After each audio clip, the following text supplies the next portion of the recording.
Akkam jirtu waan dhiyoo kana na mudate ani dhugaa koos dhabeera lolli akkam akka turee fi waan jiruun isinitti waan miidiyaa irratti deemu kun dhugaas miti aga miidiyaa guddaatti ga'ee waan isaan haasaan dhugaa miti kanaaf dhugaa jiruun isinitti dhugaan dhabeellee hin jira wanna kana garuu beeku qabdu waan ta'eef isinitti iddoon sun iddoo hojii kooti iddoo hojii koo Qananiisaa guyyaa sana hojii qaba ani hojiidhaaf deemee caalaan bashannanuuf dhufe sa'aatiin darbee jennaan jarri ibsaa ibsitee jara wajjin olitti wal lolee jechuudha achi booddee jarri qabdeetuma ijoolleen Oromoos jirti gaardota keessa baastee jirti gara alaa meeshaarraa fudhanii turan meeshaarraa fudhan suni deebi'uu qabaa waan jedhu ni natti haasofnaani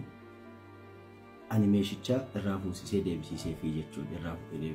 deebisee fi deebisiisee fi meeshaa amma iddoo sanitti ijoolleen dhuftee ijoollee homaan beekne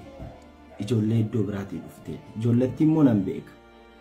dhiisii jechaanii ture dhiisii jennaan mucaan isootti jiru dhahee kuffiseera ijoollee bakka kufeetti mucaatti rasaasni dhuka'e nan ajjeesii yoo jedhu ani hin dandeenye gidduu galee dhiisii jedhee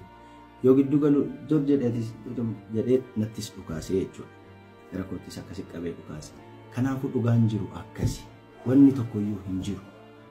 iddoo sanitti lubbuun darbullee hin danda'a mucaan ammas miidhama guddaarra jira kan koo rabbi na baasee garuu immoo kabajni walii qabu akkana ta'uu qabu iddoo hojii kootti akkas ta'uu qabu ture yoo ta'ellee immoo of qabuun of akka wanni hamaan balaan isarratti mudanne abbaa ibidda qabeetu murteessuu qaba jechuudha garuu immoo nan dandeessisne sanaaf gidduu galee mucaan nan ajjeesii yoo jedhu jechuudha dhugaan jiru kanuma